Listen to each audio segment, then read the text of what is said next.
Hola, buenas tardes para mí y buenos días para todos ustedes.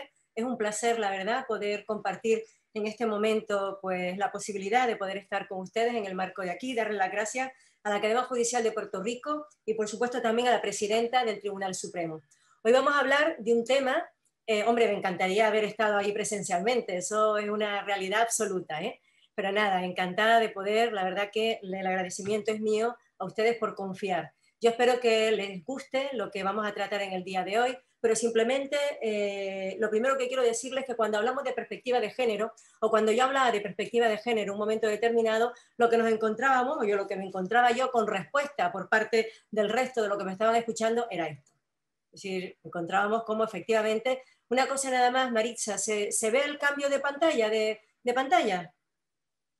¿Me lo pueden decir si se ve el cambio? Sí, lo vemos, magistrada. Ah, vale, vale. Por eso le digo la estampida. ¿Y por qué la estampida? Porque claro, todo el mundo dice, auxiliadora nos va a hablar ahora de perspectiva de género. ¿Eso qué será o qué estará tramando? ¿No? Bueno, esta es la sensación que durante muchísimo tiempo se entendía con respecto a la perspectiva de género. Y de hecho, si vemos aquí como dice juzgado feminazi, denuncias falsas, Auschwitz feminazi, trituradora de hombres, criminales prevaricadores. Esto fue un cartel que se encontró en los juzgados de Madrid. ¿Vale? Es decir, de los juzgados de violencia sobre la mujer. Ellos, de hecho, las críticas que se hacen a juzgar con perspectiva de género o tener en cuenta esa perspectiva de género son las siguientes y que voy adelantando ya que no son nada real. Si, por ejemplo, se dice que la perspectiva de género no le interesa la equidad real, que manipula la realidad para presentar a nuestra sociedad como patriarcal, falocrática, dominada por los machos heterosexuales, y que su objetivo no es otro sino de construir la sociedad, y que su trasfondo no es otra cosa sino la supresión de la naturaleza biológica del ser humano, que va en contra de la familia, de la maternidad, para dejar paso a los gays y lesbianas. En definitiva, algunos entienden que es incluso una ideología política. Se entiende también, y que es totalmente contrario, que supone una violación de la presunción de inocencia y del derecho a un proceso justo y con todas las garantías, y que el juez que se encuentra en un juzgado de violencia sobre la mujer o que lleva o que quiere aplicar esa perspectiva de género es un juez que le falta imparcialidad. Pues estas son las críticas que se realizan con respecto, pero nada más lejos de la realidad.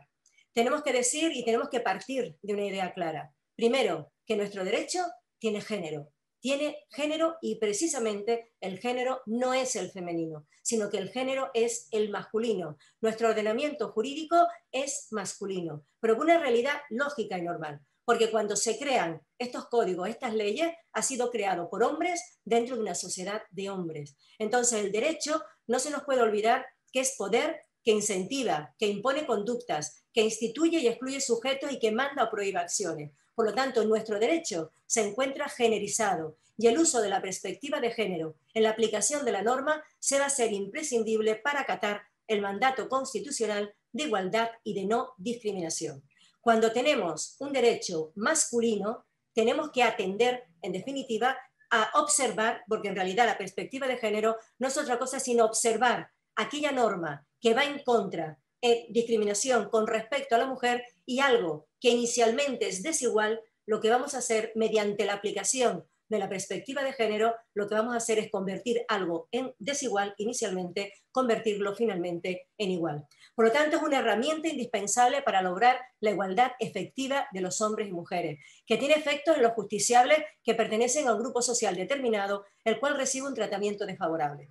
Pero esto no es que lo diga yo, es decir, Naciones Unidas viene a hablar en su último informe del año 2018, y creo que ahora también acaba de tener uno en el Economic Empowerment, creo que es, donde nos viene a establecer del año 2020, donde nos viene a decir que cuando hablamos de pobreza, hablamos de, tiene apellido de mujer, es decir, es femenino. Cuando hablamos de desnutrición, también es femenino. En definitiva, cuando hablamos de la distribución en todo el planeta, nos encontramos que el 50% con carácter general son hombres y que el 50% son mujeres. Pero esa realidad no se trasluce y no se traspasa al ordenamiento jurídico y, en definitiva, a los derechos. Nosotras nos ha costado muchísimo tiempo entender que somos ciudadanas de derechos con los mismos derechos y deberes que los hombres, lo cual durante muchísimo tiempo nos hemos relegado y día de hoy todavía tenemos esa mochila de encargarnos de los cuidados y de encargarnos del ámbito privado, mientras que a los hombres se le ha encargado siempre del ámbito público, del éxito y de determinados roles a los cuales vamos a ser mención en un momento posterior. En definitiva, cuando vemos ese informe nos encontramos que, a pesar de ser el 50% de toda la población mundial, solamente tenemos el 1% de la propiedad, de la propiedad en tierra, solamente las mujeres ostentamos el 1%. Que cuando hablamos de pobreza, cuando hablamos de desnutrición, que cuando hablamos de analfabetismo, estamos hablando de mujer. Por lo tanto, lo que intentamos a través de la perspectiva de género no es otra cosa sino ese ordenamiento jurídico masculino, interpretarlo de tal manera que observemos dónde se encuentra esa discriminación y, por lo tanto, nosotros como Poder Judicial llevar a cabo esa transformación de algo desigual en convertirlo en igual.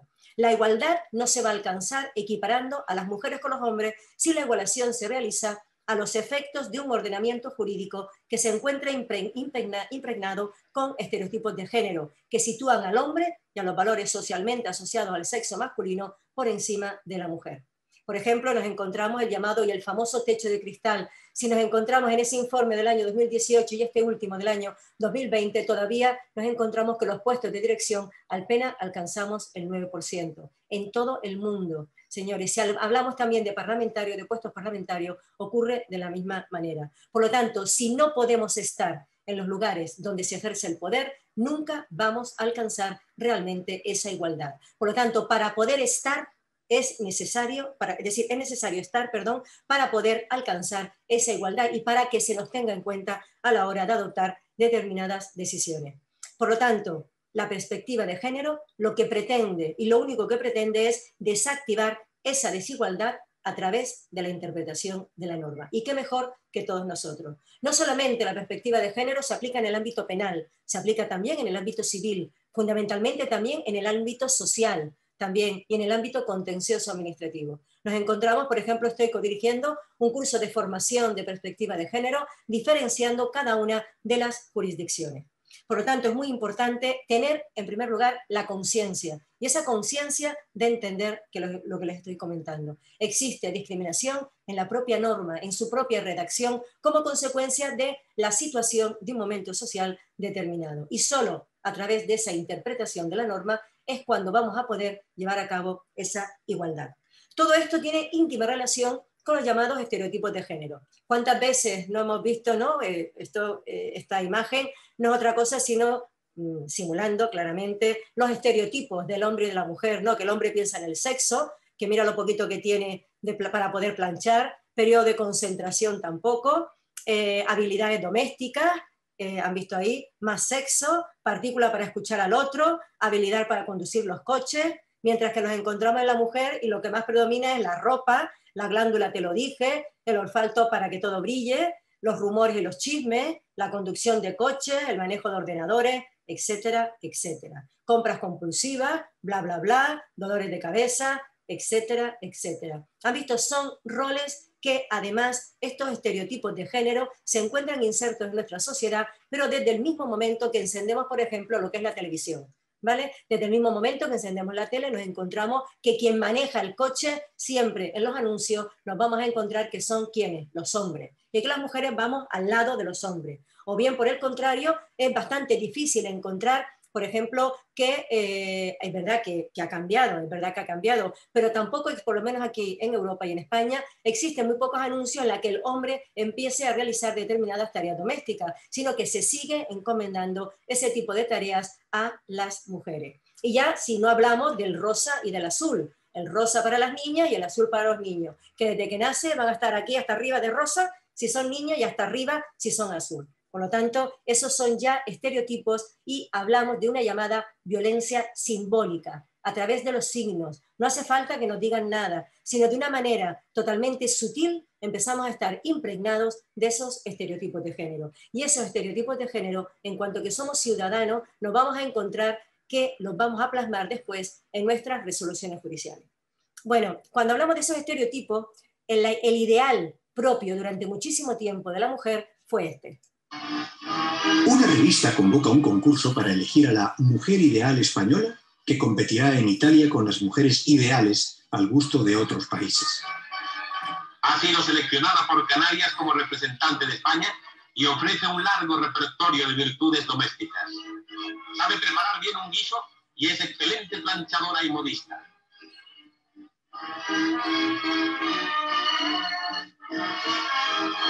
Practica los deportes, especialmente la natación.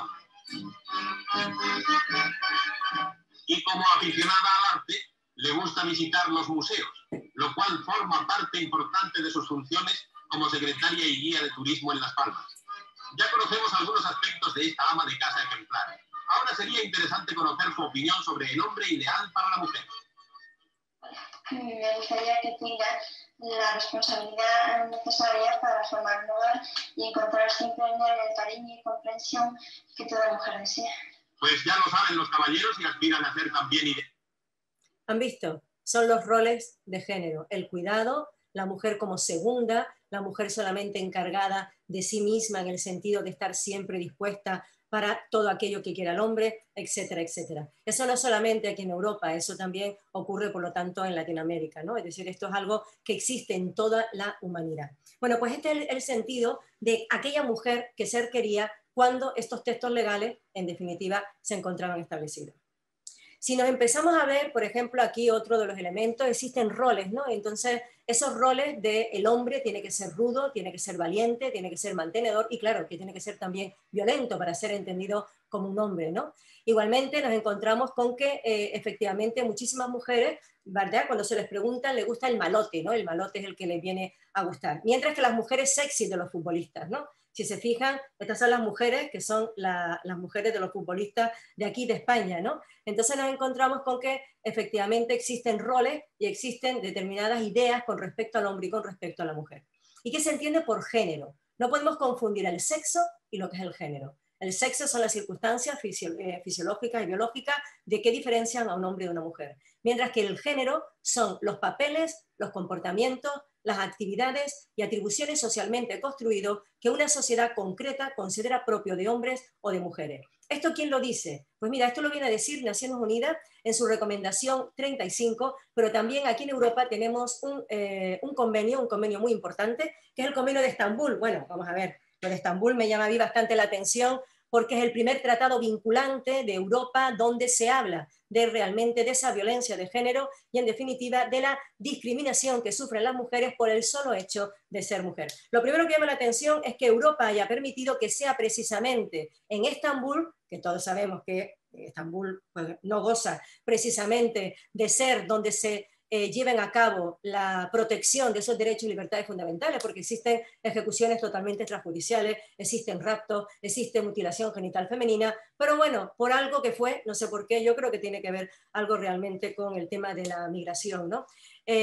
Como consecuencia de Siria, pero esa es una percepción mía, eso no tiene ningún fundamento, pero no me llego a explicar cómo el primer tratado vinculante para todos los estados que forman el Consejo de Europa, que son 47, se viene a realizar precisamente en este lugar que es Estambul. Y más allá, que no hace mucho tiempo, sino simplemente una semana, el propio Turquía lo que hace es que se queda fuera de este convenio de Estambul. Eso ya era lo último. Bueno, ahí es donde se define en su artículo 3 qué se entiende por género. Este género, estos comportamientos, estos papeles, que las mujeres tenemos que estar calladitas, mientras más calladita mejor, que tienes que estar en segundo plano, que realmente quien tiene interés y quien tiene el valor viene a ser él, lo que hace es que contribuyen y alimentan la discriminación contra las mujeres y esto se une a otro tipo de estereotipos sociales. La aplicación del derecho sin perspectiva de género lo que hace es contribuir a perpetuar la desigualdad y la asignación de estereotipos de género es un factor que contribuye a todo este fenómeno. Bueno, los estereotipos de género se observan desde, ¿qué te digo yo? Desde Walt Disney, no sé si ustedes han podido ver Walt Disney, me imagino que sí, ¿no? Estamos hablando de Caperucita Roja, estamos hablando de La Bella Durmiente, estamos hablando, ¿qué te digo yo? De, bueno, es que ya me olvidé, mis niñas ya son granditas, pero bueno, ustedes saben, Walt Disney, la imagen de mujer que tiene Walt Disney, que es lo primero que yo, por ejemplo, como madre, lo he hecho, el error, pero y ustedes, me imagino que muchos de ustedes también, le han puesto a sus hijos, pues, las películas de Walt Disney, cuando lo que le estamos, en realidad, transmitiendo, y el mensaje que se está transmitiendo es la idea, si se fijan, de una mujer solamente, como máximo, tiene de 15 a 17 años. De 15 a 17 años tiene, porque después de los 17 pasa a ser la bruja malvada, y la bruja malvada tiene ya 50, menopáusica con 50 años. En cambio, la mujer de los 30, la mujer de los 40, no existe para Walt Disney. Si se dan cuenta, en cambio, el modelo de mujer es la mujer débil, una mujer frágil, que está buscando al príncipe azul o que está buscando que alguien la salve de algo. Esos son roles y estereotipos que los niños van asumiendo y por lo tanto los niños tienen que ser como protectores, tienen que ser valientes, tienen que ser mantenedores, ¿de acuerdo? Mientras que las otras tienen que ser sumisas, dulces, calladitas, etc. ¿Vale? Por lo tanto, quien se vaya a salir de esos roles ya realmente son raros, ¿vale? Y por lo tanto ya no cumplen las expectativas determinadas. Pero eso no ocurre solamente en Walt Disney, que podría poner un ejemplo, lo que les comenté también antes. También esos estereotipos de género se producen en los anuncios de televisión, como les comentaba antes, pero también en relación con las víctimas y, en definitiva, los medios de comunicación. Yo voy a hablar de los de aquí, de los de España. Medios de comunicación que perpetúan los roles de género, que culpabilizan a la mujer por haber sido asesinada. Por ejemplo, en este caso son todas mujeres que se encuentran, que han sido asesinadas por parte de su pareja o expareja. Así nos encontramos la primera de ellas, no sé si la han oído hablar, se llama Diana Kerr, fue una niña que desaparece en A Coruña, y en este caso todas las imágenes que salen de la niña son imágenes sexuadas. Todas y cada una de ellas son imágenes sexuadas. Se ven una niña, de hecho se pensaba que era una niña rebelde, una niña frívola, que una niña sale sola por la calle y que por lo tanto lo que nos vamos a encontrar es que efectivamente eso es lo que le venía a buscar, es decir, que alguien la cogiera, la violara y la matara. ¿De acuerdo? Por lo tanto, siempre se culpabiliza a la víctima. Han visto la imagen que ponen de ella con un pantalón corto y con unas tiritas. Si vemos la imagen de abajo, cuando dice muere la mujer que fue tiroteada por su expareja a las puertas del colegio, han visto la imagen que ponen de ella sentada ahí en el sillón negro, de la misma manera, sexuada. Si nos vemos ahora que la del centro, presunto asesino de Kenia, la mató a pesar de tener 2 denuncias por malos tratos, han visto la imagen también sexuada. El pixelado por parte de ellos no aparecen nunca, solamente al final aparecen, cuando ya sabemos quién es el agresor, pero en un momento determinado las imágenes que nos bombardean son imágenes de mujeres sexuadas, que dan la consideración o el mensaje de que algo han tenido que hacer para que hayan tenido ese mal resultado. Y bueno, ya nos encontramos con estos dos que se están dando un beso, que es el asesino de ella. ¿Esto qué mensaje nos está dando? Pues señores, parece ser que el mensaje que nos está dando es que precisamente algo malo tuvo que haber hecho ella, en el sentido que mira qué bien que estaban, ¿no? Igual que cuando van, de repente ocurre el asesinato y de repente empiezan a hablar con los vecinos, todos dicen por ahí, hoy qué bueno era una persona espléndida, nunca hubiésemos pensado que podía haber sido así, algo que le habrá pasado en la cabeza, que ha hecho ella para que a él se le haya ido la bola en esa cabeza. Ese es realmente el mensaje que nos está queriendo dar. Lo mismo en la imagen de al lado, con los 2 niños pequeños. Por lo tanto, es muy importante la autorregulación por parte de los medios de comunicación, a través de de esa autorregulación, tanto en la televisión como en los medios de papel o bien de carácter digital. Es muy importante porque vamos dando mensajes equivocados, vamos manteniendo determinados estereotipos de género que se nos quedan realmente dentro de nuestra inconsciente y que efectivamente después tendrán su plasmación en el ámbito jurisdiccional, porque somos ciudadanos y porque somos humanos.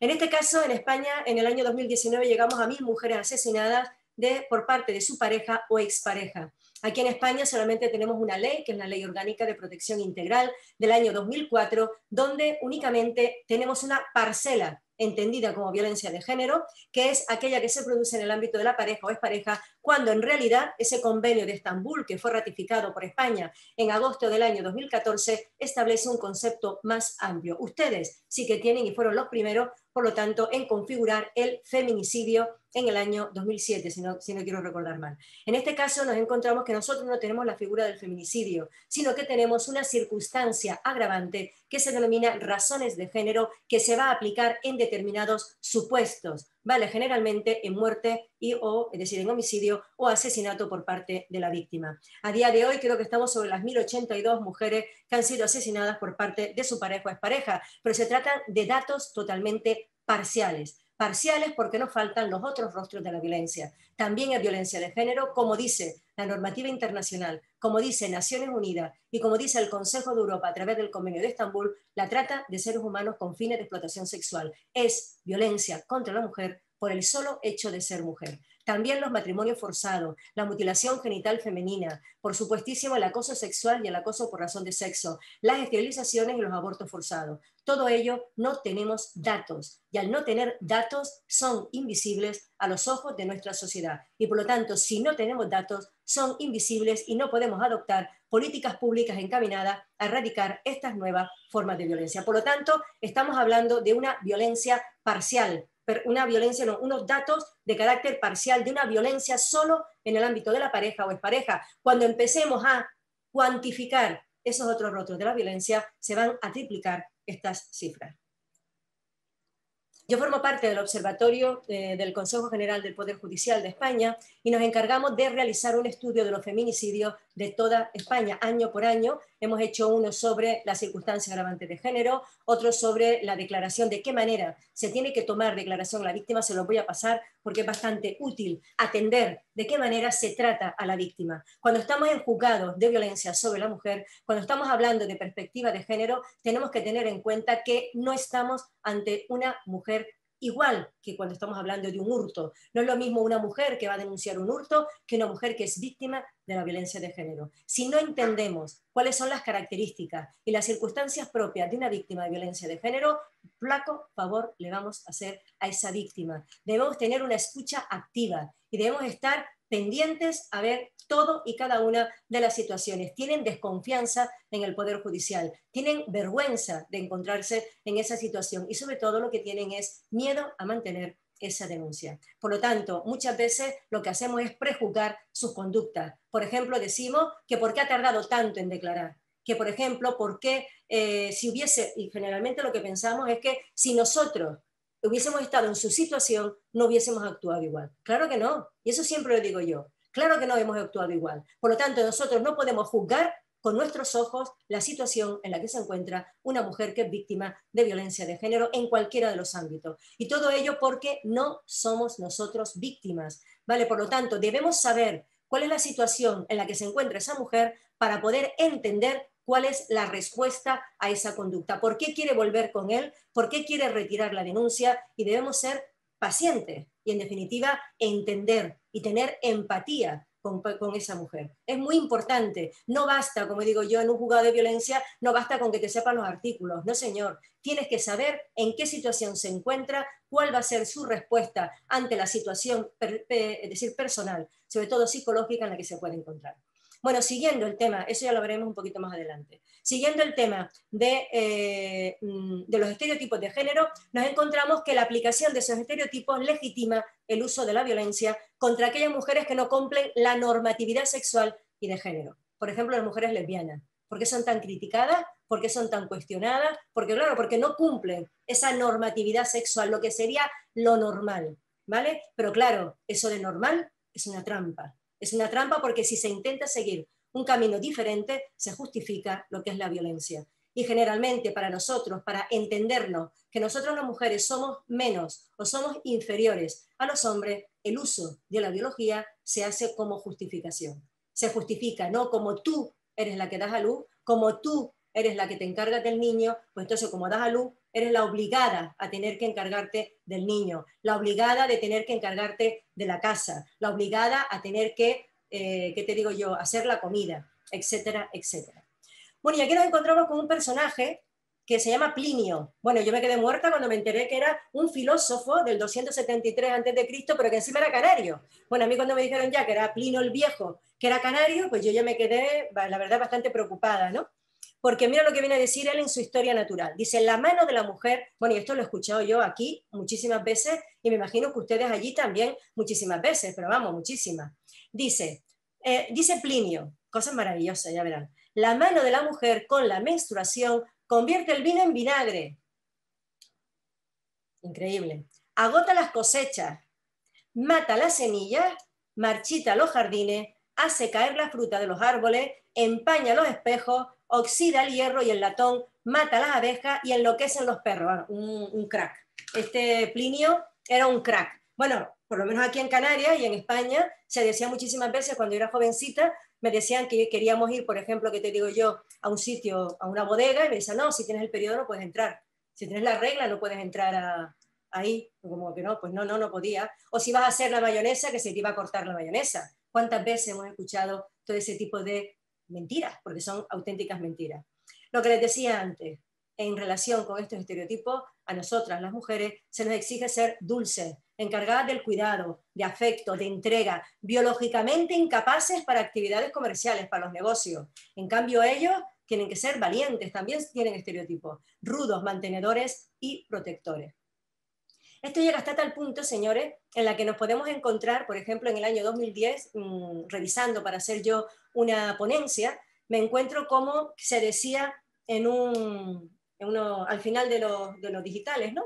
En contactos y demás. Decía, si es un hombre, que deje su currículum, y si es una mujer, que deje la foto. Consejo para una plaza, para un consejo de administración, y esto fue publicado en el año 2010 en un periódico digital y que lo vi yo. Vamos, no es que nadie me lo haya inventado. Si es un hombre, que deje su currículum, y si es una mujer, pues que deje la foto.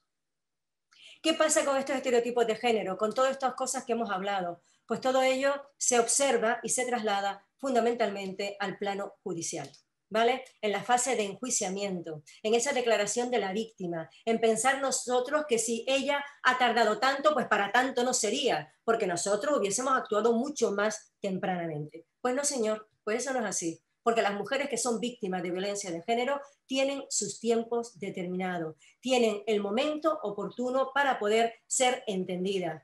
Y por lo tanto, en este Tribunal Supremo en España nos vino a decir, además de forma expresa, en una sentencia del Supremo del año 2018, que nos venía a decir fundamentalmente que, oiga, el retraso en interponer la denuncia no supone restarle credibilidad a la víctima. Maravilloso. El aporte del interrogatorio, por supuesto, señores, importantísimo. Se tiene que circunscribir a los hechos que integran la imputación. A mí no me interesa si se acostó o no se acostó con alguien, quién estaba allí, qué tipo de prácticas son las que estaban realizando o no. Tengo que atender fundamentalmente, señores, a lo que son los hechos objeto de enjuiciamiento. Por lo tanto, muy importante ese tipo de preguntas que se le va a hacer a una víctima, ¿vale? No tenemos tampoco que exigirle una memoria, que te digo yo, maravillosa, ¿no? Para saber en todo momento, sobre todo en el maltrato habitual, todo y cada uno de los detalles que concurrían en ese momento. No tenemos por qué, ¿vale? Es decir, es normal, también me lo viene a decir aquí el Tribunal Supremo, que efectivamente una mujer puede decirte que fue en enero o que fue en el verano o que fue antes de verano, ¿vale? Pero no puede tener esa precisión absoluta cuando estamos hablando de un maltrato habitual y sobre todo por las secuelas físicas y psicológicas que pueden tener. El aporte informativo del relato de la mujer tiene que ser escuchado, eliminado los estereotipos discriminatorios, ni su forma de vestir, ni su forma de actuar, ni que tenga capacidad económica, ni que no la tenga, ni que sea de raza negra, ni que sea de raza blanca. Tenemos que, siempre lo digo yo, cuando actuamos y tenemos que juzgar con perspectiva de género, es decir, con igualdad, lo que tenemos que tener en cuenta, señores, es fundamentalmente que quitarnos, ¿vale? Quitarnos esos prejuicios, quitarnos el chubasquero de esos prejuicios y, por lo tanto, no dudar nunca de lo que nos vaya a decir. Pero no dudar igual que no dudamos cuando alguien va a la policía y le dice que le acaban de robar un Rolex, un reloj caro. Pues no lo dudo tampoco. ¿Por qué tenemos que dudar de las mujeres que vienen? ¿Por qué tenemos que pensar que nos viene a mentir? ¿Por qué tenemos que pensar que ellas están exagerando los hechos? Por lo tanto, eso forma parte de los roles sociales y, en definitiva, de esa conciencia social todavía bastante machista, ¿no? Los ejemplos que todavía existen y todavía a día de hoy, por ejemplo, en la Real Academia Española, es que se viene a definir a la mujer como el sexo débil, ¿vale? Y al hombre como el sexo fuerte. Todavía, en el año que estamos, en octubre del año 2014, que fue la última revisión de la Real Academia. El comportamiento de la víctima después de los hechos sucedidos. Por ejemplo, los delitos contra la libertad sexual, que ella se haya ido de fiesta al día siguiente o los 2 días, no tiene por qué. Mientras que a él no le cuestionamos que el investigado salga de fiesta, ella si sale de fiesta significa restarle credibilidad. Al día siguiente o a la semana o a las 2 semanas. No tiene por qué estar en su casa. Son estereotipos que los tenemos dentro de nuestra cabeza y que, por lo tanto, cuando no se cumplen por parte de la víctima, nosotros le restamos credibilidad. Es muy importante el tema de la tardanza. Yo no sé si ustedes lo tienen regulado de forma expresa. Bueno, los estereotipos de género se observan claramente en este vídeo. Vamos a verlo.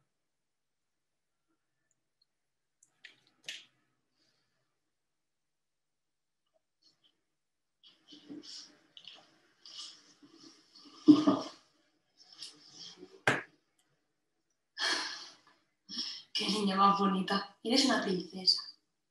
Dale un beso a la amiga de mamá. Me da igual que no quieras. No te preocupes si los niños te tiran al suelo. Es que les gustas. Qué graciosos los niños levantando las faldas. Son cosas de niños. ¿No estás tan bruta jugando? Pareces un niño. Las niñas mayores no lloran. Tienes que ser buena. Las señoritas no gritan. Cállate. Mira qué guapa, con tu pelo arreglado. Si te van a jugar con los chicos, te van a llamar marimacho. Qué bonita eres. Las niñas son tan complejas. No te preocupes si te tratan mal, es que te tienen envidia. Las niñas son más listas. Ellos siempre juegan mientras que vosotras estudiáis. Deja de quejarte. Los videojuegos son de chicos. Los coches son de chicos. Las cocinitas son de niñas. Judo no, mejor gimnasia rítmica. Las niñas siempre son más educadas, tan calladitas. Informática, no prefieres bailar con lo guapa que estás con la falda. No te vayas con nadie que no somos nosotros. Ten cuidado, no cojas nada de nadie. Hay hombres muy malos. ¿Tienes novio ya? ¿No tienes novio aún? Estás siempre rodeada de chicos, calientapollas. Me he enterado de que se la chupas a tu novio. Puta, llama para que te recoja. ¿Eh? Dile a tus amigos que vengan a recogerte. No vuelvas sola, ten cuidado. Así vestida pareces una mojigata. Así vestida pareces una puta. Si no querías que te mirase, ¿para qué llevas ese escote? Si no querías que te tocase, no haberme calentado. ¿Qué pasa? ¿Tienes la regla? Vales así para ponerme. Andas así para ponerme. Me miras así para ponerme. ¿Vomitas para adelgazar? Qué superficial. La belleza está en el interior. Tío, ya por la amiga gorda. Son más fáciles porque están desequilibradas. Te los follas a todos. Zorra. ¿A un virgen? ¿Frígida? Está buenísima. No te toco ni de coña. ¿Ser madre? ¿No eres demasiado joven? ¿No eres demasiado vieja? ¿Es que no tienes ambición? ¿No quieres ser madre?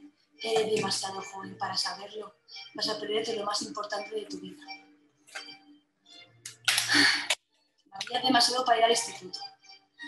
Ay, si te arreglaras un poco, hija mía. Porque lo tenéis más fácil. Enseñas una teta y está todo hecho. ¿Qué para cenar? ¿Qué para comer? ¿Dónde están las toallas? ¿Me han planchado la camisa? No queda nada en la nevera. Ahora no puedo hablar. Estoy hablando con mis amigos. Deberías agradecerme que te mirasen. Lo que darían por tenerte. Si te miro otra vez, le doy. Después de tanto tiempo dices que ya no me quieres. Los hombres y las mujeres no pueden ser amigos. Siempre piensan en lo mismo. Ese tío te trata bien. ¿Qué más quieres? Eres tan borde porque te falta un buen polvo. No te pongas histérica, madre mía. No se te puede decir nada. Deja de llorar ya, que ya eres mayorcita. No me digas eso delante de mis amigos, joder. No te pongas esa falda si no estoy yo delante. No salgas hasta tan tarde. No discutas conmigo en público. ¿Te violó? ¿Y tú qué dijiste? ¿Qué llevabas puesto? Algo harías. Joder, no te puedo decir nada. ¡Que te calles! Que estoy hablando con mis amigos. ¿Otra vez no quieres sexo? Si no fuera por mí, tú no tendrías nada. Si no fuera por mí, tú no serías nada. Te quiero, nena, por eso te protejo. Te quiero, nena, no me dejes. Eres una mala madre, eres una mala esposa, eres una mala hija. Que no me dejes, que hago una locura. Estoy harto de tu móvil. Ay. Ay, perdón. Perdón. Disculpen. Perdón. Me tratas tan mal que me pongo nervioso. Que no me dejes o hago una locura. Que no me dejes o te mato. Que no me dejes.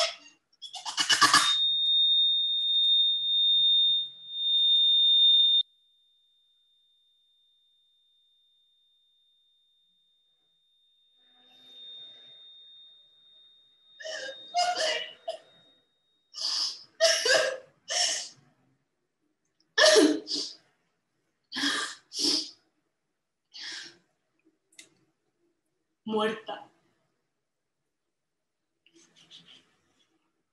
La violencia de género no es solamente física, la vivimos desde nuestra infancia y nos persigue hasta el final.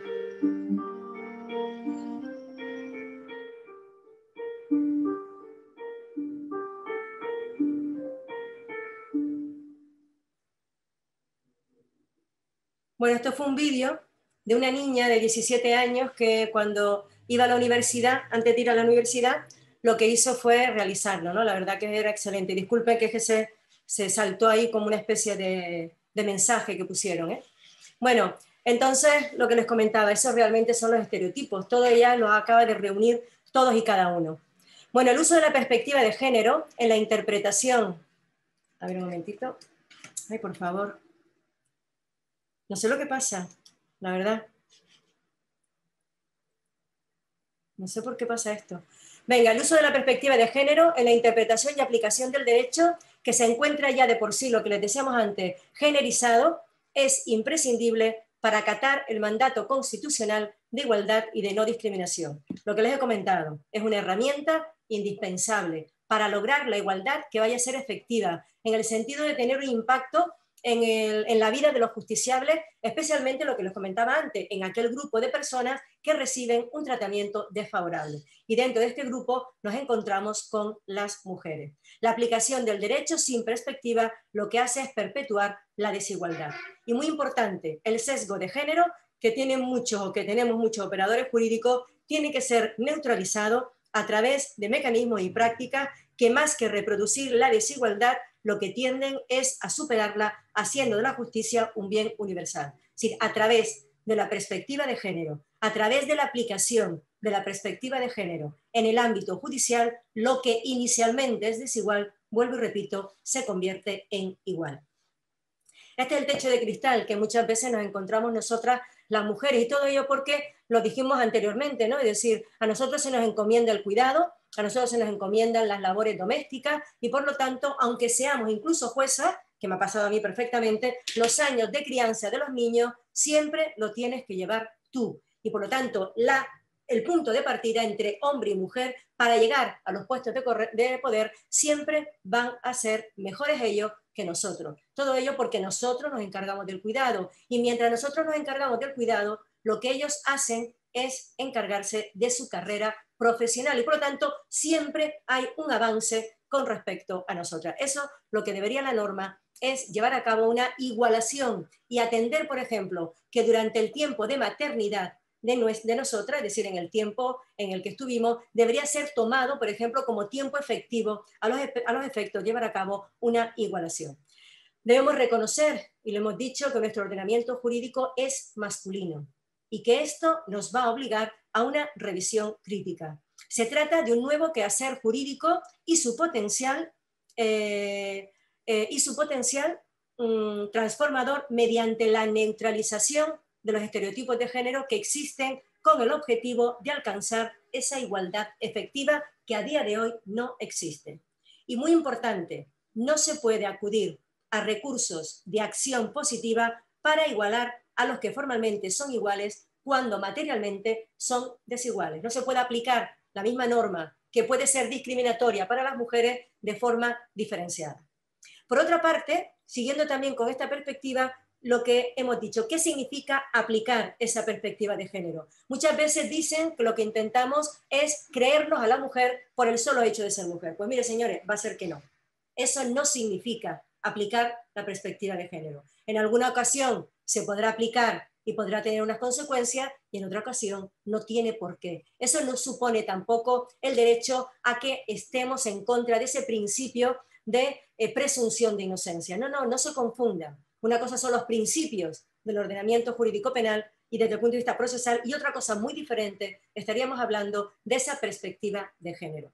Es decir, ¿cómo se incorpora esa perspectiva? ¿Y a través de la ley o a través del juicio? No, a través de la interpretación de la norma. Primero, localizando esa discriminación y mirando esa discriminación como, por ejemplo, quitándonos esos estereotipos, el tema de la tardanza, el tema de que si tiene mayor capacidad económica, si no tiene, si está muy bien arreglada o mal arreglada, son estereotipos de género. Yo siempre digo que para que puedas ser víctima de violencia de género, basta con que seas mujer, nada más, da igual tu edad, da igual tu capacidad económica y da igual que hayas tenido, porque muchas veces se hablan de los niños, de los jóvenes, ¿no?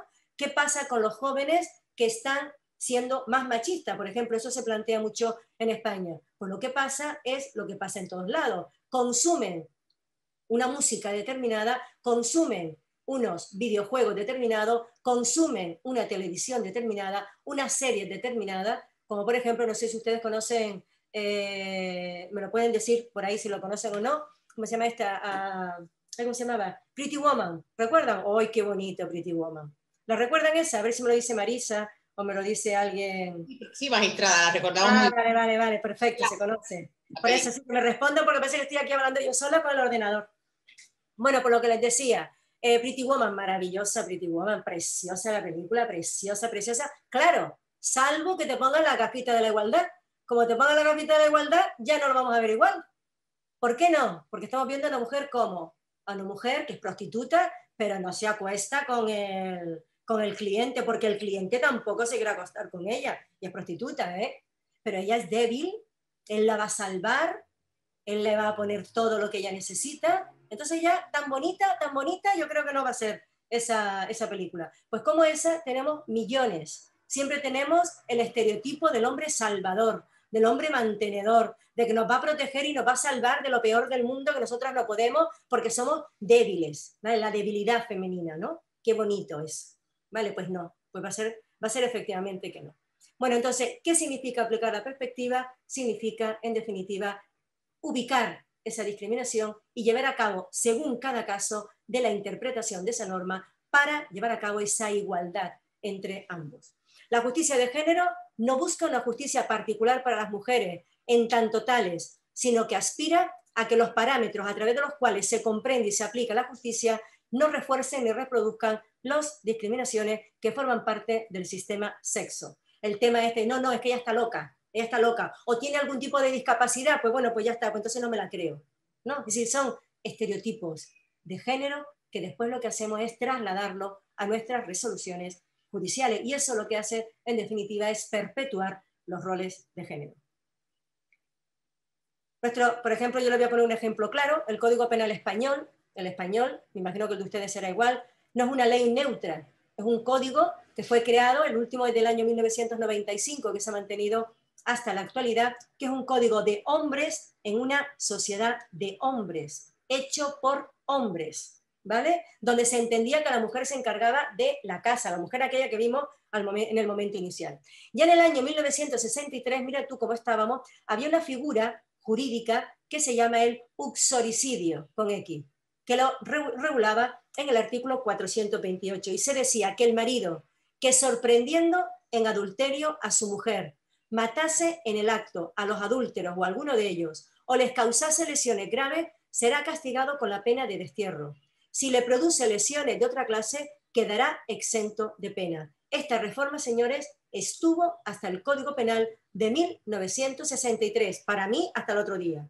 Además, estaba ya establecida en el ordenamiento de Alcalá de 1348, donde se tenía que matar a los dos adúlteros y se hacía mención a esta figura y se encontraban exentos de responsabilidad criminal. De tal manera que si el hombre encontraba a su mujer con otro hombre, tenía la posibilidad de matarlo a los dos y la pena era destierro o causarle lesiones graves, que en ese caso quedaba exento de pena. Muy bonito. Ahora bien, si era ella la que encontraba al hombre con una mujer y lo mataba, eso sí que era un parricidio, una igualdad absoluta entre hombre y mujer, como podemos ver. Bueno, yo imagino que ustedes tendrán ejemplos de la misma manera. Pero es que esto además se llevó, no sé si lo conocen ustedes, a Pérez Galdós, además también es canario, y a la obra Fortunati Jacinta, ¿no? Donde además se decía claramente esta figura y se ponía y decía, yo haré justicia, se lo juro a usted, espero cogerlos infragantes, Otra vez, infragante, señor don Juan. Entonces aparecerán los dos cadáveres atravesados por una misma espada. Esta es la venganza, esta es la ley, por una sola espada, y me quedaré tan fresco como si tal cosa. Y podré salir por ahí mostrando mis manos manchadas con la sangre de los adúlteros y decir a grito, aprender de mí, marido, a defender vuestro honor. Ved estas manos justicieras, vedlas y besadlas, y vendrán todos toditos a besarme las manos, y será un besamano, porque hay tantos, tantísimos, es decir, se recogía incluso en la literatura más importante de España, entre ellas Fortunata y Jacinta, del autor Pérez Galdós. Por lo tanto, era algo que se encontraba totalmente inserto en nuestra sociedad. Cuando hablamos de violencia de género es algo estructural, que se encuentra inserto y enraizado dentro de cada uno de nosotros. Por ejemplo, en España, hasta el Código Civil de 1975, la mujer necesitaba el complemento de capacidad por parte del hombre. Si quería ir a la universidad, necesita ese complemento de capacidad. ¿Vale? Si necesitaba abrir un negocio o pedir un dinero a cuenta, todo necesitaba el control del marido. Así, por ejemplo, el artículo 57 de ese Código Civil decía que el marido debe proteger a la mujer y ésta obedecer al marido. De ahí la justificación de esa violencia contra la mujer. Donde único nos encontrábamos con algún tipo de salvación era por el tema biológico, por el tema de la menstruación, donde decía que si una mujer cometía un asesinato o un homicidio teniendo el periodo, hombre, que estaba como media loca, y por lo tanto le podíamos poner una eximente de pena o una atenuante muy cualificada. Pero vemos que lo que estaba claro era quien no responde a esas expectativas de su género tampoco puede pretender del sistema una protección. Por lo tanto, si estás dentro del aro, perfecto. Si te sales del aro porque ya no entras dentro de ese determinado estereotipo, ya no eres merecedora de ningún tipo de protección. Esto es lo que se configuraba en la sociedad española hasta hace muy poco, ¿no? El primer caso más alarmante, cuando realmente empezamos aquí en Europa a darnos cuenta, y concretamente, por ejemplo, en España, a darnos cuenta de esa violencia de género y que realmente es algo que trasvasa el ámbito privado y que es realmente algo público, fue como consecuencia de esta señora, la señora Ana Orante, que lo voy a compartir con ustedes. Ay, por Dios, otra vez, perdonen, yo no sé lo que le pasa. Hola, buenas tardes. Ana Orantes, en ejercicio de... Fue en el año 1997. Visitó, vino hace justo hoy 15 días. Justo a esta hora ella estaba sentada ahí con nosotros. Este 4 de diciembre de 1997. Ella vino y ella en voz alta iba a pedir ayuda. Llevaba 40 años aguantando malos tratos físicos y psíquicos. Ella y sus hijas. Ella y sus hijos. Puso muchas denuncias. No surgió un efecto, no sabemos por qué. Seguro que fue a pedir ayuda a muchísimos sitios antes y un día llamó al contestador automático, dijo que quería venir a contar su testimonio, a compartir con nosotros su historia de vida. Una vida que acabó, que finalizó ayer alrededor de las 2 del mediodía. Ella pidió ayuda, pero mala suerte, no sabemos qué ha fallado, quién ha fallado, quiénes han fallado, quiénes hemos fallado. La sociedad ha fallado. Hay una violencia tremenda. Violencia en todos sitios. A Ana le hemos fallado. Ella ayer murió. Su marido la mató. Ella es Ana Orantes. Ana Orantes es de Granada, tiene 60 años, tiene 8 hijos, tuvo 11, pero murieron 3. Ana ha estado casada durante 40 años. Durante todo ese tiempo Ana ha vivido pues, un auténtico infierno por culpa de su marido, que la ha maltratado, que la ha humillado y que ha echado pues, incluso a sus propios hijos de casa. Ana, te casaste con 19 años, ¿no? ¿Qué tal? Con 19 años y estuve 3 meses de novia y a los 3 meses pues... Supongo que tus padres nada más 3 meses de conocer o no les gustaría nada de que te casaran, ¿no? Mi padre me lo decía, Ana, ese hombre a ti no te conviene. Eso te decía. Ana, tú dejas ese hombre, que a mí no me gusta ese hombre para ti. ¿Y entonces como en 3 meses rápido te volviste? Pues te digo, Isma, a los 3 meses, pues él quería, el que estaba trabajando con el padre, tenían un taller el padre y él. Sí. pues quería ser dueño de su persona, que no mandara a su padre en él, porque ni el padre quería al hijo, ni el hijo quería al padre. Ahí mantenía una relación extraña. No tenían cariño. Entonces él quería ser dueño de su persona. ¿Cómo? Pues él pensó, pues casándome. Así que mando yo, en mi casa mando yo y hago lo que me da la gana y ya hago lo que quiero, lo que me parece bien. Pues aquel día nos vamos, ya le digo, a la Alhambra, sí. Y estando tomando nada de refresco me dice, mira, yo le he dicho a mi padre y a mi madre y a mi amiga que tú, y perdón la palabra, que tú ya estás perdida. Antiguamente se decía esa palabra. Que tú ya estás así. Si te quieres venir, te vienes. Y si no, yo voy a levantar la voz de que tú estás así. A ti no te va a acercar ningún hombre más. Yo te voy a decir una cosa, Isma, y que no serían las personas. No sé hablar, no sé expresarme. ¿Cómo que no? No, no te estamos escuchando. Porque mira una cosa, yo he estado 40 años como esta señora. Yo no me podía acercar a una ventana. Yo he tenido que llevar los cuellos por aquí. Yo si me acerco a una ventana a echar la persiana y por casualidad ha pasado un hombre, y se ha quedado mirándome, porque soy chiquitilla, pero no soy fea. Ahora es cuando estoy fea, enferma, y no valgo un duro, como él dice, no valgo un duro. No digas eso. Pero soy bonita.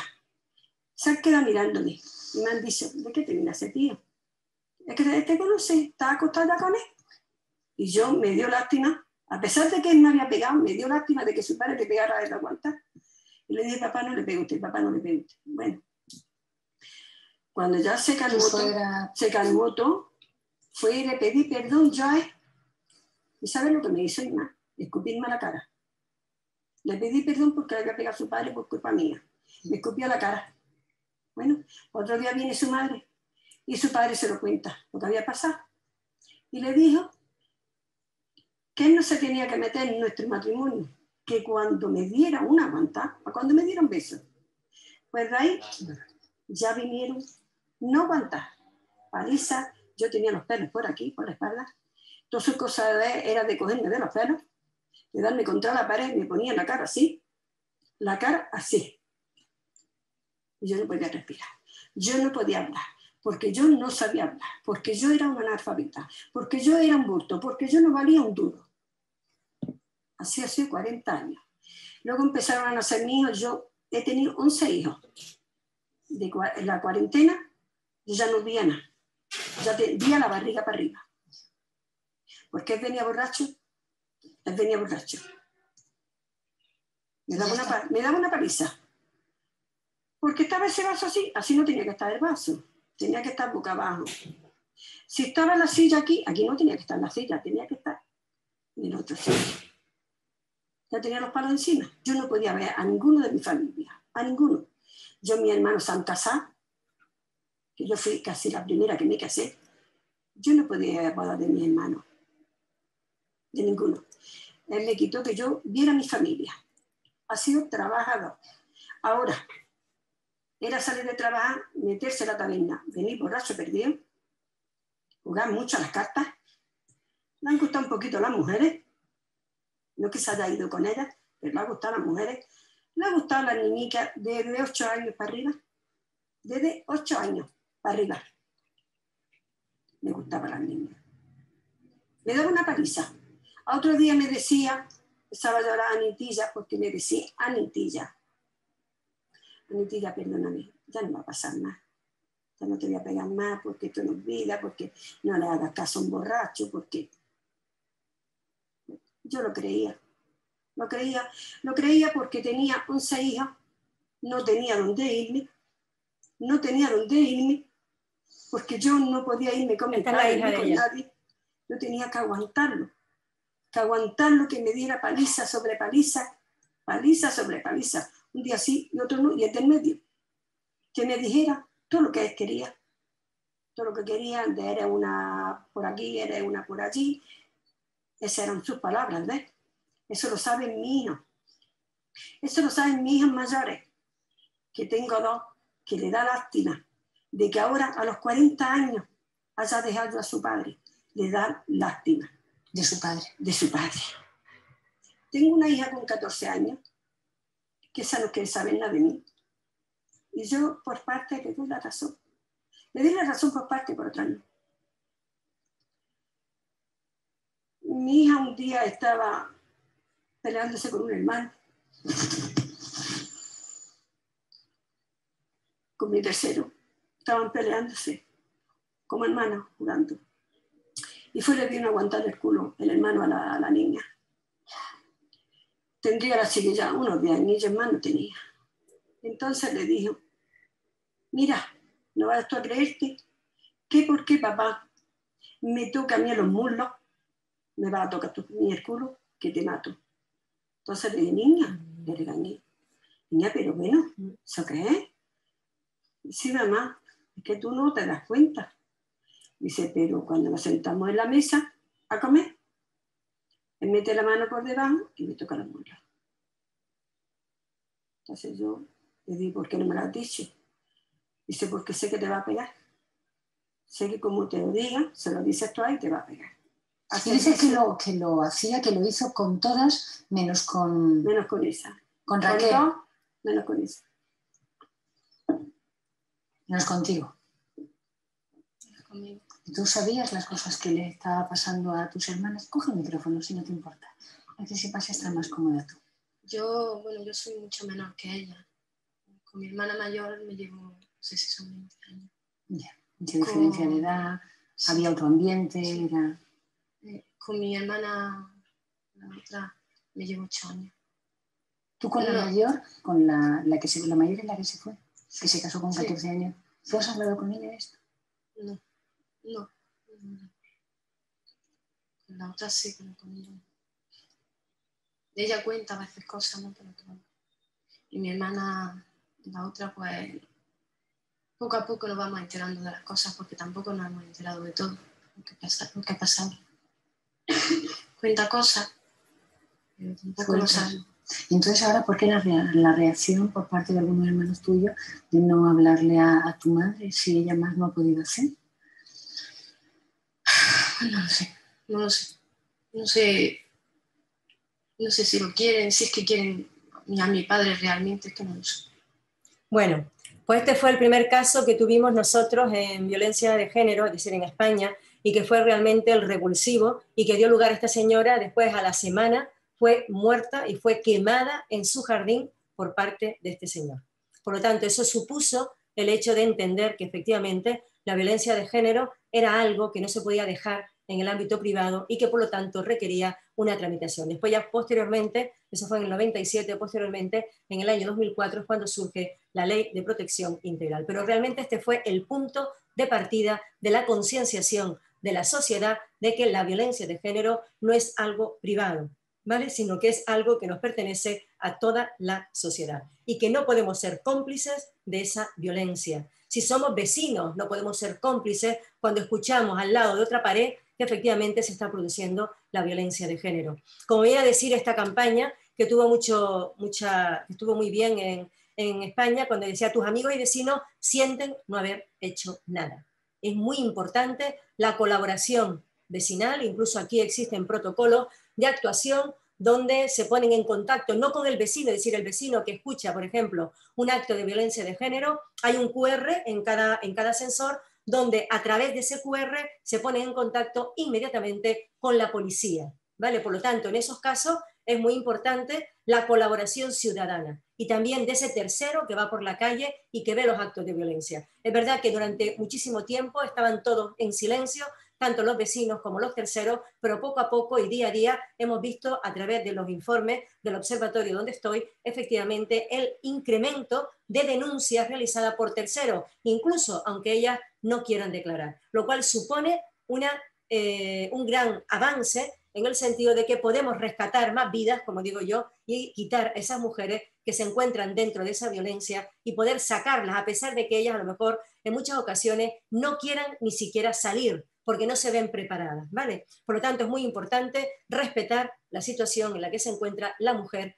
en cada momento. Es decir, cuando presentan la denuncia y de repente quieren retirar la denuncia. Es que tenemos que saber en qué momento se encuentran. Todos sabemos que el ciclo de la violencia tiene 3 fases. Primera fase, que es de tensión; segunda, de explosión, que es cuando se produce la agresión; y la tercera, que es la luna de miel. Dependiendo de la fase donde nos encontremos con esa mujer en el ámbito judicial, tenemos una respuesta u otra respuesta. Por lo tanto, es necesario saber en qué momento se encuentra para entender las circunstancias que la van a rodear.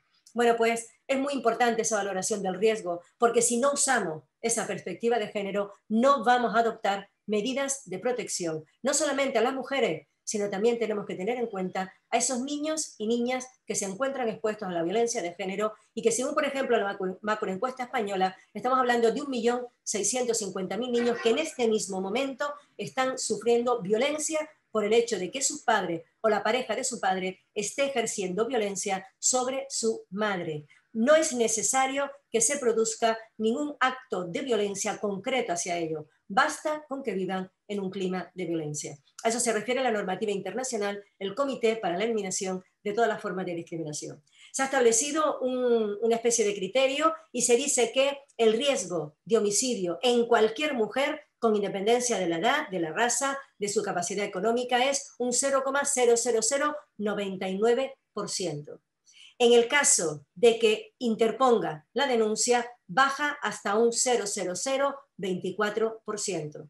El riesgo, en el caso de que no se vaya a denunciar, es de un 0,0097%. El riesgo es 4.04 veces mayor sin denuncia. Por lo tanto, es necesaria la denuncia, pero también es necesaria la denuncia, pero es necesario que todos los operadores jurídicos, desde los centros de atención a las víctimas, desde los jueces y juezas, los fiscales, los letrados y letradas, y en definitiva cualquier persona, la policía, que tenga contacto con esa víctima, tiene que tener formación específica en violencia de género y en perspectiva de género, porque si no, en muchas ocasiones, como pasaba aquí en España durante muchísimo tiempo, no señora, váyase usted y hágalo mañana, que todavía no va a pasar absolutamente nada, que eso es una tontería, se acuesta usted con él y mañana será otro día. No señor, hay que atender y eso es necesario comunicarlo con denuncia, pero claro, siempre y cuando que las personas que reciban esa denuncia tengan formación especializada.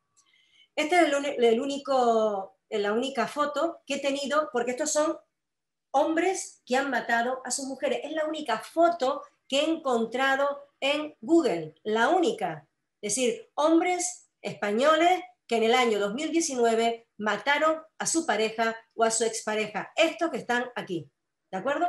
Entonces el informe sobre muertes violentas empieza a hablar y nos viene a decir que en el año 2021 llevamos ya 8 mujeres asesinadas en España y en el año 2020 fueron 45. En España más o menos el promedio será de unas 60 mujeres cada año. 60 mujeres, repito, es una cifra totalmente sesgada en cuanto a que nos faltan las víctimas de la otra violencia. ¿Cuántas mujeres víctimas de libertad sexual mueren como consecuencia de ello? ¿Cuántas por mutilación genital femenina, por matrimonio forzado, por la trata de seres humanos con fines de explotación sexual? ¿Cuántas? Muchísimas. Todavía no tenemos datos y por lo tanto son invisibles a los ojos de nuestra sociedad.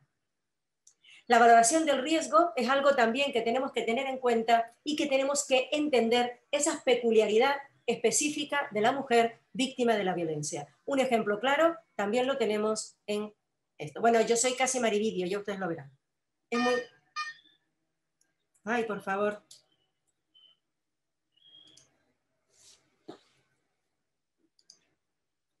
Perdón.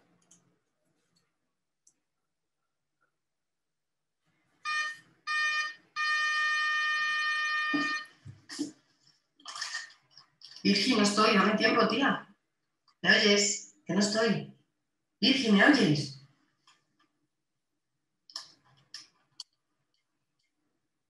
Y yo, ¿qué haces? ¿Estás loco, tronco? ¿No puedes estar ahí?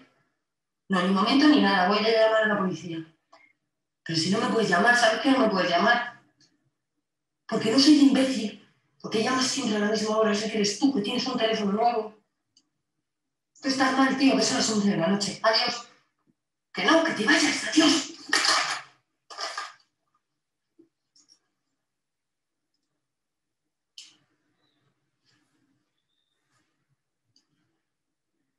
¿Qué?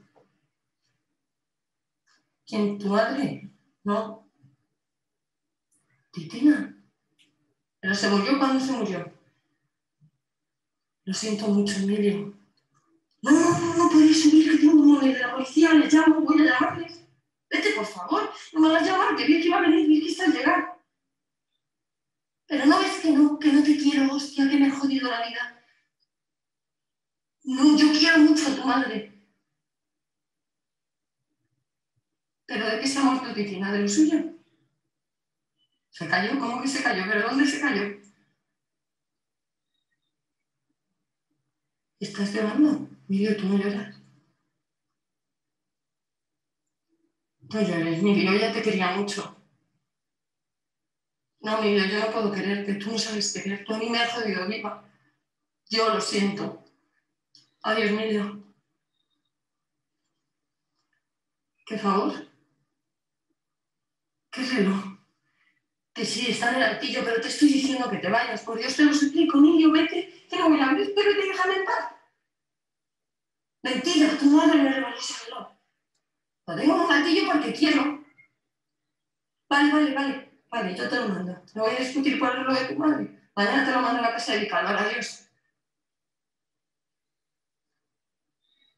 ¿Por qué lo dices? Para nada. Emilio, que no he vuelto a fumar. Sí, seguro. Por el telefonillo hueles, ¿a que sí? Que no he vuelto a fumar, te lo digo en chino. No estoy llorando. ¿Tú qué crees? Que esto es una mierda. No puedes volver siempre, tienes que acabar con esto. Que sí, que te lo lleves, que me da igual el reloj. No te hablo, mañana te lo mando. Que no quiero que suba, joder. Que no te odio, yo no te odio, Emilio. Que no te odio, Emilio. Yo no te odio. Si solo me como uno de vez en cuando. Te lo prometo. En el altillo del cuarto de los armarios. Sí, bastante alto, con una escalera. ¿Peligroso? Un poco. Sí. Lo coges tú. Pero subir y bajar, ¿vale? Subes y bajas.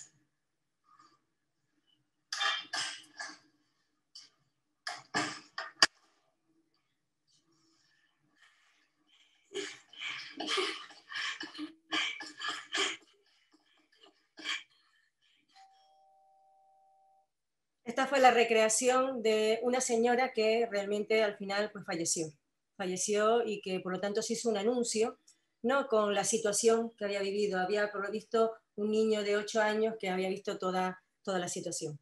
Bueno, ¿qué pasa con esa valoración de riesgo? Es muy importante esa valoración de riesgo a los ojos de determinar esa protección. Bueno, me acaban de hacer una pregunta. Yo no puedo mirar las preguntas de arriba hasta el final porque se me mueve aquí la, ¿cómo se llama esto? La pantalla, ¿no? Me estaban preguntando que si al final se procesó criminalmente al asesino de Lorante. Sí se le cogió y se le condenó por asesinato, y eso fue lo que pasó. Sí, al final sí se cogió. De hecho, él no lo negó, ¿no? Y de hecho, hace muy poco los hijos de ellos pues intentaron, después de a los 30 años, pues intentaron pues poner en fe, ¿no? La situación en la que se encontraba su madre, ¿no? Lo que pasa es que yo, por ejemplo, en mi cátedra quise ponerle cátedra a Ana Orantes, ¿no? Y los hijos no me dejaron porque están como muy traumatizados con el tema, por eso.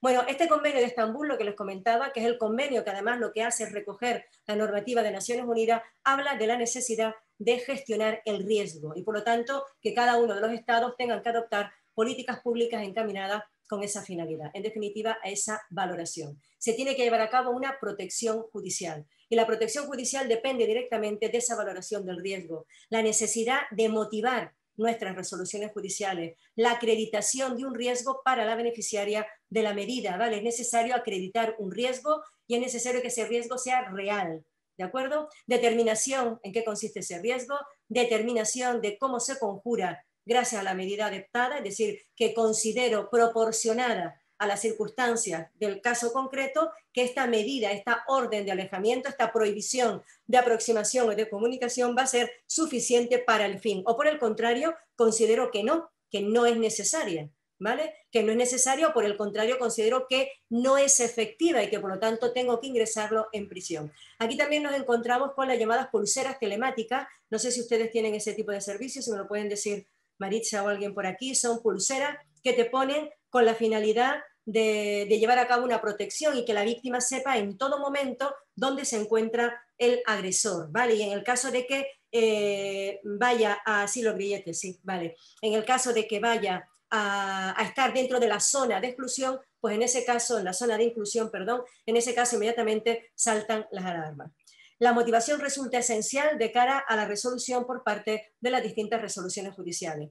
Entre los criterios de riesgo que dentro del propio observatorio hemos observado a la hora de mirar todos y cada uno de los feminicidios durante muchísimo tiempo, nos hemos encontrado que como criterio de riesgo tenemos, por un lado, el embarazo de la mujer, el anuncio por la misma que pone fin a la relación. Es numeroso. Es decir, la situación de riesgo, cuando una mujer le comunica a él que quiere romper la relación, es muy importante. También cuando la mujer inicia una nueva relación sentimental. La constatación de antecedentes penales y policiales por violencia de género o por cualquier otro acto violento. Problemas de consumo de alcohol y de drogas, pero ya les digo que esto es una incidencia mínima. No podemos, otro de los grandes estereotipos es que el pobrecito, como tenía problemas de alcohol o de droga, fue y la mató. No, señor, no es real, ¿vale? Reanudación de la convivencia pese a la orden de alejamiento o pena de alejamiento. Sí, señor, un incremento de riesgo. Y la pendencia del procedimiento civil o penal. Eso me ha ocurrido en numerosas ocasiones cuando se reanuda la convivencia. Yo, todas y cada una de las víctimas que quieren retirar la denuncia pasan por mí, todas las que quieren retirar y las que no. Yo siempre realizo toda declaración y les dedico el tiempo que sea necesario. Escucha activa, fundamental, porque muchas veces te vienen por un hecho puntual. Yo me acuerdo una vez que vino simplemente por, no sé si fue porque le dijo te voy a coger y te voy a rajar, una cosa así, y de repente me quedo mirando para el pelo de la señora y lo tenía totalmente cortado, como cortado, ¿no? Es decir, un fleco aquí, otro fleco aquí, y tenía súper raro. Entonces yo, como soy bastante accesible y bastante directa, le dije, señora, ¿qué le pasó en el pelo? Yo no le voy a decir, ella no me había dicho nada del pelo, me estaba contando un hecho concreto. Y de repente va y me dice, no, es que resulta que mi marido por las noches me quema el pelo y me lo pone encima de la mesita de noche. Imagínense cómo me quedé. Pues de la misma manera. ¿Han visto? Por lo tanto, debemos estar atentos a todas y cada una de las cosas que nos vayan a decir. Para eso tenemos que estar y para eso tenemos que tener escucha activa. No podemos dejarlo en manos del funcionario. Tenemos que estar presentes en todo momento. Y como digo yo siempre, si no te gusta el tema de la violencia de género, lo que hace es que te vas a un mercantil o tú te vas a un hipotecario y verás que feliz vas a vivir sin víctima. Pero si estás con víctima, tienes que tener una escucha activa y tienes que tener una empatía, ¿vale? Con esa víctima y entenderla en qué momento se encuentra en cada momento que se vaya a dirigir contigo. Por supuesto también el integrismo religioso, los patrones culturales de sumisión al varón, pertenencia del agresor a grupos extremistas, bandas organizadas, el hecho del suicidio. No, es que se quiere suicidar, elemento de riesgo, fundamental. Si él se quiere suicidar, señores, elemento de riesgo que puede cometer algún hecho delictivo. Olvidé colocarlo, pero también era algo que nos encontramos con bastante facilidad.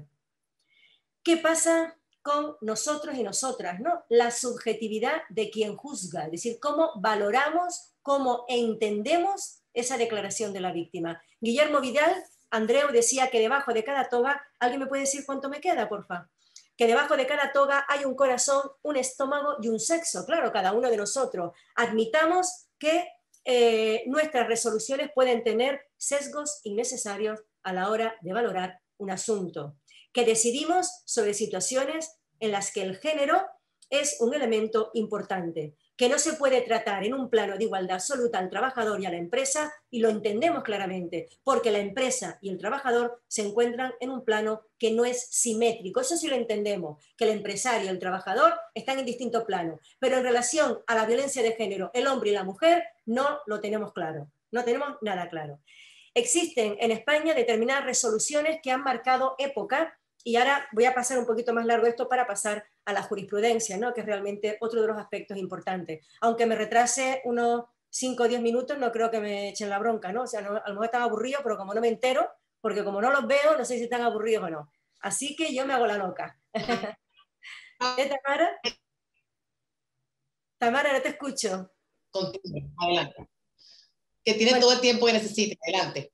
Ah, vale, vale, venga. Bueno, pues entonces lo que les comentaba, no sé si están aburriendo, si ustedes me van poniendo por aquí, si se aburren me lo dicen, por favor, porque no veo a nadie, así que, bueno, imagínate una sentencia de 5 de febrero del año 1999 que decía, estos son partes de resoluciones que están en cada una de las sentencias, y en una dice, es un loco que está como un cencerro que violó a su exnovia vecina, y lo peor es que ellas lo estaban deseando, sacado de forma expresa de una resolución judicial. En 1989, la llamada sentencia de la minifalda, que se llamó aquí, en la que la joven pudo provocar, si acaso inocentemente, al empresario por su vestimenta, al acusado, imagínate. En el año 2011, que ella denuncia que el hombre le dice zorra, y el juez dijo, hombre, eso no es un insulto, se podría haber referido a un animal que debe actuar con especial precaución a fin de detectar riesgos contra él mismo, imagínate. En el año 2016, una jueza de violencia, en un tema de agresión sexual, le preguntó, ¿cerró bien las piernas, señora? En el año 2016, el jefe que llamaba chochitos a sus empleadas quedó absuelto por la audiencia provincial porque dice, hombre, eso tampoco es nada, es una falta de consideración y desatención, pero que no es nada vejatorio, nada de nada. En el año 2017, este fue tremendo también, el hecho de que no se pudo, bueno, se absolvió a un señor en cuanto que era imposible probar que una niña opusiera resistencia, en la imposibilidad de probar que una niña opusiese resistencia física, protestara, llorara o gritara, imagínate. Y si como la niña de 5 años no puso resistencia a un abuso sexual, se entiende que consentía. En el año 2017, en el 2018, como todos conocemos, el tema de la manada, ¿verdad? Que lo conocemos bastante, ¿no? Es decir, ese voto particular totalmente innecesario de ese tipo de manifestaciones, ¿no? Como que se encontraba en un jolgorio y en una fiesta, ¿no? Una niña de 18 años con 5 varones en un lugar oscuro, ¿vale? En un habitáculo de 5 metros cuadrados con casi 10 penetraciones anales, vaginales y bucales, imagínate. Bueno, en este caso voy a ponerles un ejemplo de lo que no podemos hacer, de lo que no se puede permitir, señores. No se puede cuestionar los sesgos de género. Aquí los tenemos. Perdón, un momentito. Este es un juez, otra vez. Este es un juez, la fiscal y una letrada y una secretaria, una vez que termina el juicio, ¿vale? Una vez que termina el juicio, se reúnen ellos. Es una modelo muy famosa, ¿vale? Que está pidiendo una pensión compensatoria, ¿vale? Para que lo vean. Una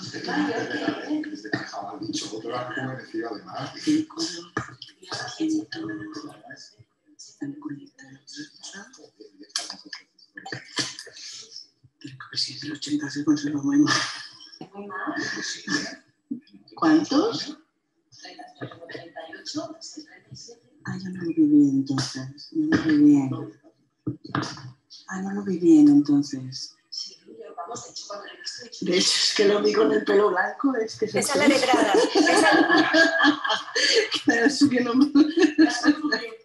A la derecha la fiscal, el juez y la secretaria.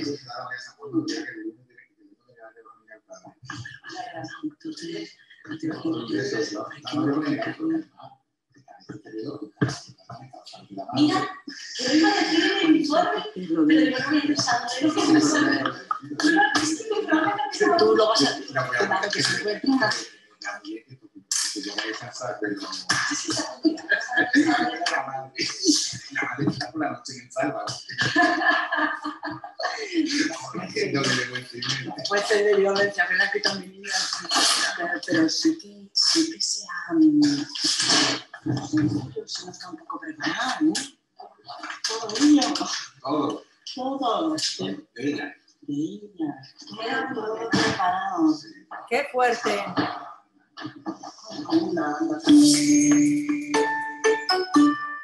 ¡Qué fuerte, señores! ¡Qué fuerte! Bueno, a ver.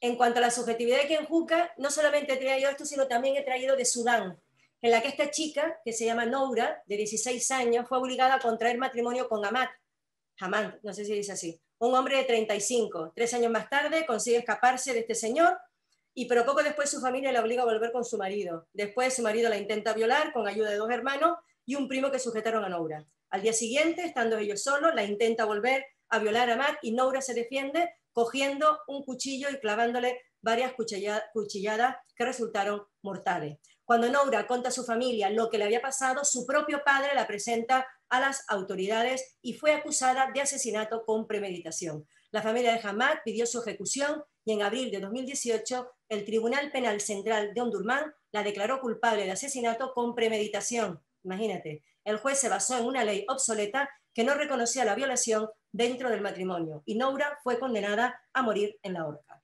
Otro de los casos ocurridos en el año 20, ¿vale? Y otro caso ocurrido en el año 20 es, me imagino que este sí lo conocerán, el caso de una mujer salvadoreña de 18 años de edad que fue víctima durante meses de una relación sexual forzada con un pandillero, fruto de la cual queda embarazada, no denunció las violaciones por miedo y en ningún momento supo acerca de su estado de embarazo. Meses más tarde, tras sufrir fuertes dolores en el vientre y en la espalda, dio a luz en la letrina de su casa y se desmayó. Al recuperar el conocimiento, se encontraba en el hospital y fue denunciada por el personal sanitario y detenida por las autoridades. A pesar de que los expertos médicos no pudieron asegurar si el feto nació muerto o si murió al nacer, el tribunal concluyó de manera infundada que la joven, como no deseaba tener a su hijo, lo asesinó al nacer, siendo condenada por homicidio agravado a 30 años de prisión y posteriormente quedó absuelta cuando recurrió al ámbito internacional. Por lo tanto, es muy importante esta situación. Otro caso importante fue el caso de Ángeles González Carreño. No me va a dar tiempo,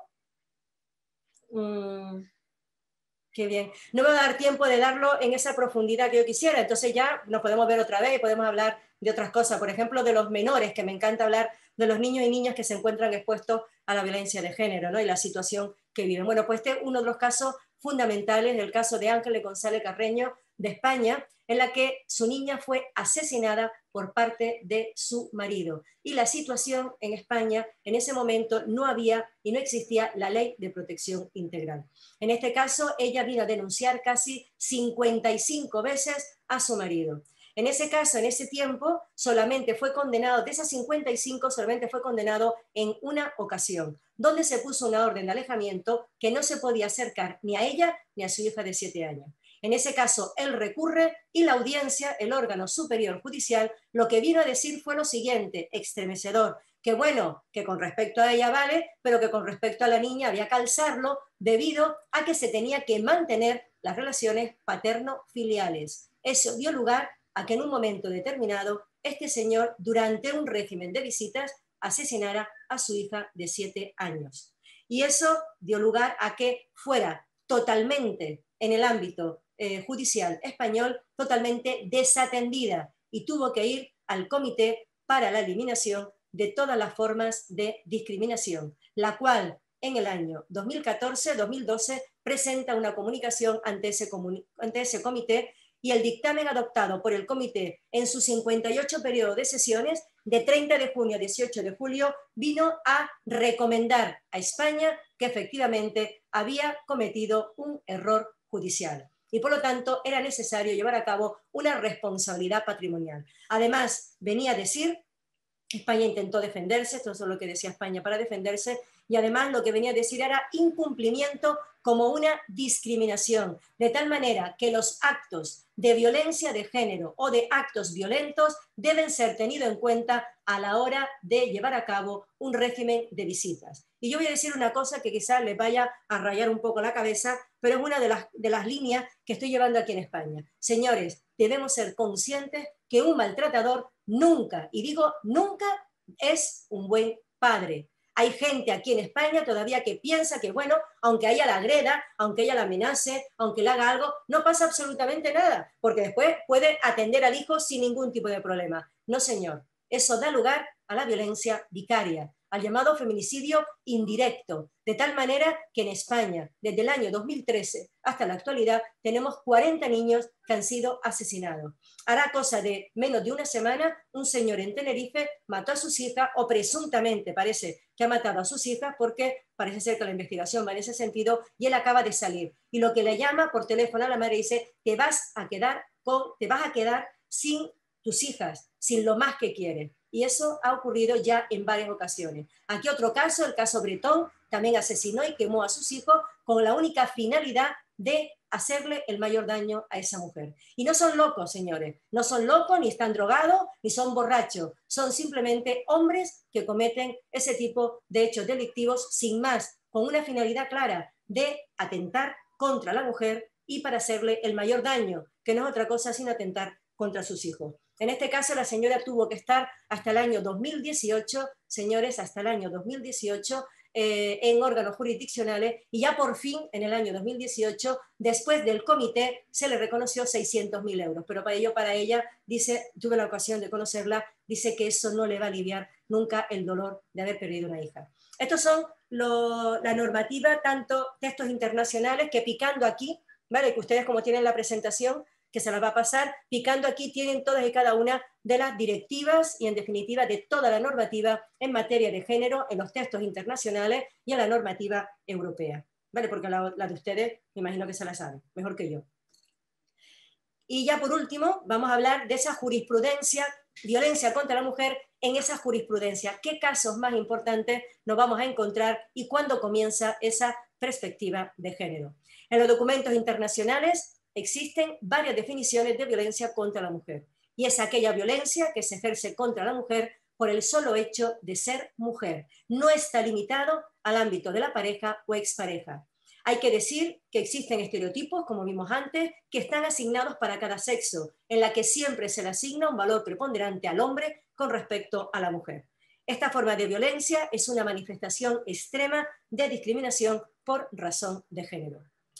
La Convención Belén-do Pará, adoptada en 1994, la define como una manifestación de la discriminación que la mujer sufre en la sociedad y que deriva de las relaciones de poder históricamente desiguales entre hombres y mujeres.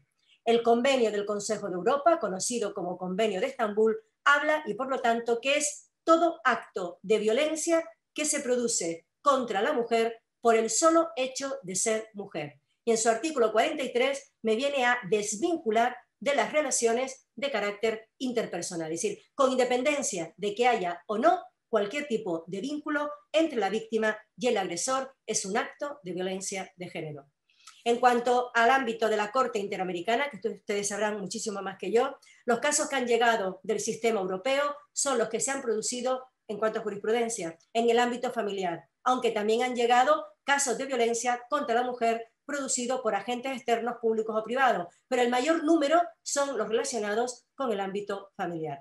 Mientras que en el sistema de ustedes, en el sistema interamericano, los casos que han llegado ante la Corte Internacional de Derechos Humanos han sido agresiones contra mujeres que proceden de sujetos públicos o privados ajenos a su entorno familiar o afectivo. Por otra parte, vemos cómo esta jurisprudencia, yo como se las voy a dejar después, lo buscan directamente en Google y les aparece, este es el resumen de cada una de ellas. En este caso, el caso más importante, esto como lo van a tener ustedes, lo pueden mirar, ¿no? Sin ningún problema, para no pasarme mucho. El caso más importante que nos encontramos es el caso Opus contra Turquía del año 2009. Esta señora fue víctima de abusos continuados por parte de su marido y de su suegro. Como parte de esos abusos, el marido asesina a la madre de la víctima y esa solicitante presentó varias denuncias ante las autoridades turcas, de tal manera que finalmente condenaron al marido por homicidio y posesión de un arma de fuego. Pero el Tribunal Nacional le redujo la pena de 15 años a 10 meses de prisión y pena de multa por haber matado a su suegra. El Tribunal Europeo de Derechos Humanos encontró que la respuesta de las autoridades nacionales fue totalmente inadecuada y que Turquía vulneró el derecho a la vida, a vivir libre de torturas, a la prohibición de la discriminación en base al género y todos los derechos protegidos por la Convención Europea de Derechos Humanos. Esta es la resolución más importante europea, la del año 2009.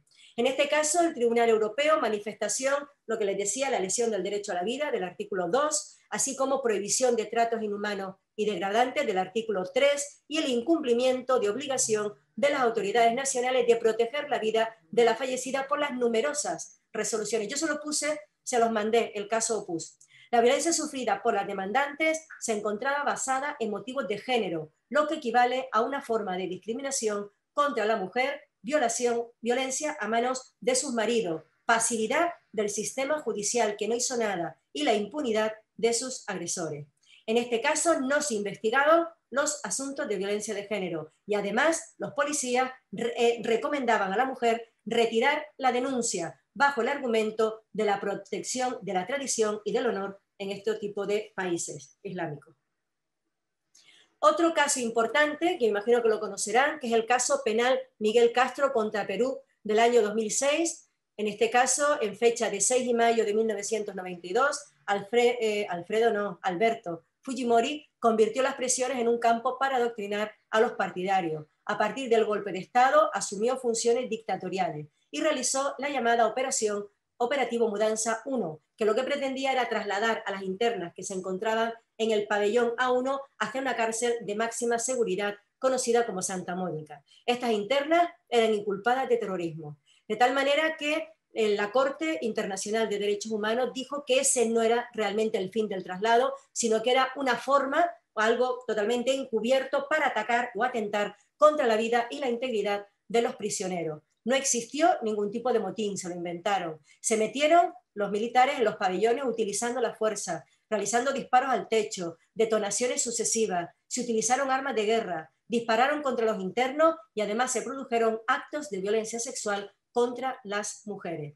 De tal manera que la Corte concluye que las mujeres se vieron afectadas por esos actos de violencia de forma diferente a los hombres. De tal manera que esos actos se dirigieron con mayor gravedad, podríamos decir, contra la mujer que en relación con los hombres.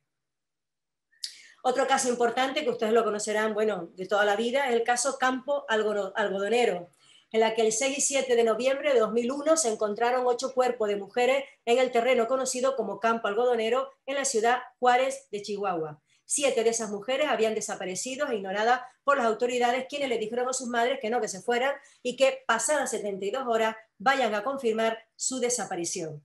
Se inicia la investigación y se detuvo a 2 chicos obligándoles a tener que autoinculparse, ¿no? Se les torturó, se hicieron autopsias y dictámenes de genética irregular. Las familias no fueron tomadas en cuenta, no pudieron ver los cuerpos y las autoridades le hicieron firmar como que esos eran realmente el cuerpo de sus hijas.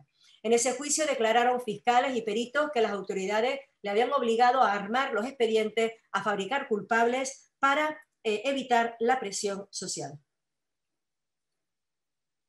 En este caso, muy importante porque se define el feminicidio como homicidio de una mujer por razón de género. A ustedes les doy, ustedes tienen el honor de ser el primer país, según mi dato, de Latinoamérica que por primera vez llevan a cabo la definición como tipo independiente del feminicidio. Eso sí que significa tener esa perspectiva de género.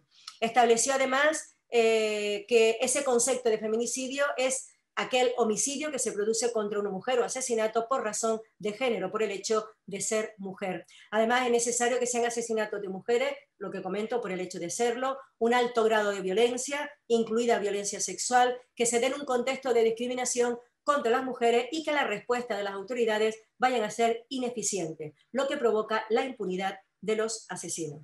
La violencia, viene a decir en este caso la Corte, que la violencia contra la mujer es una de las formas más extrema y generalizada de la discriminación que impide y nulifica de forma severa el ejercicio de los derechos de las mujeres. Se habla también en otro tipo de resoluciones por parte de la Corte, se hace mención la llamada discriminación interseccional o discriminación múltiple, cuando a la condición de mujer se le va a unir también otros elementos de discriminatorio, como por ejemplo el hecho del sexo, el hecho de la edad, las mujeres indígenas, la discapacidad, etc. La Corte establece la obligación del Estado de aplicar la perspectiva de género en la investigación de los casos de violencia contra las mujeres. Que sepan que la Corte Internacional de Derechos Humanos, muchísimo más avanzada que toda la normativa europea en esta materia.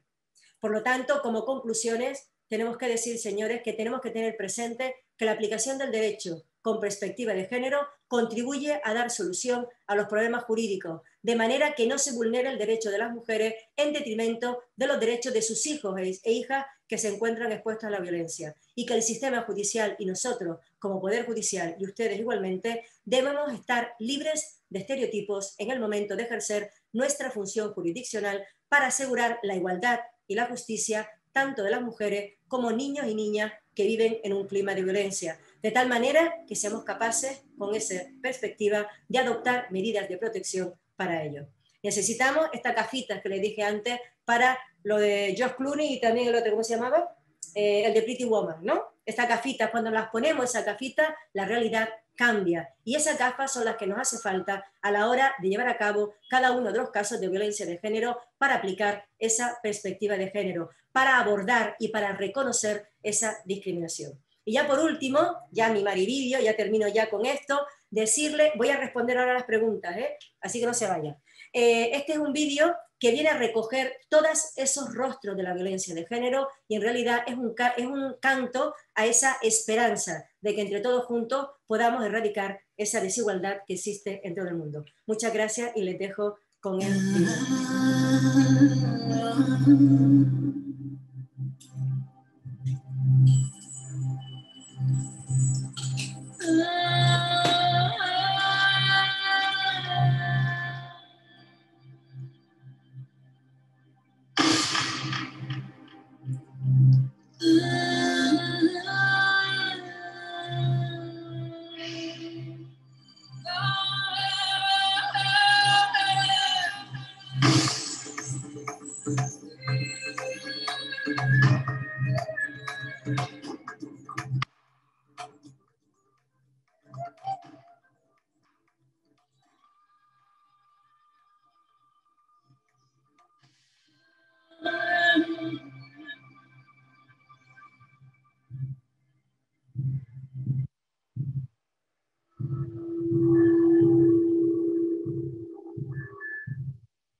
Muchísimas gracias. La palabra es bretón.